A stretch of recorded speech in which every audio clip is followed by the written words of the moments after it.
রাষ্ট্রপতি বরাবর স্মারকলিপি দিতে হাজারো শিক্ষার্থী মিছিল নিয়ে বঙ্গভবনের দিকে রওনা হলে গুলিস্তানে পুলিশের বাধার মুখে পড়েন। এরপর তারা ব্যারিকেড ভেঙে সচিবালয় সংলগ্ন সড়কে ঢুকে পড়েন। পুলিশি বাধায় আন্দোলনরত শিক্ষার্থীরা আটকে রয়েছেন গুলিস্তান এলাকাতেই।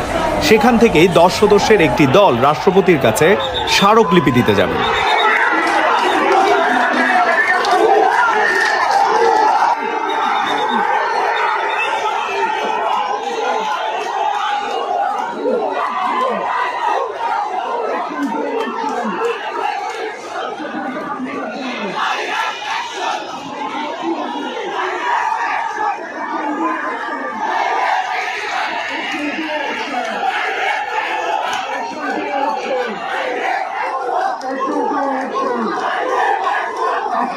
Action!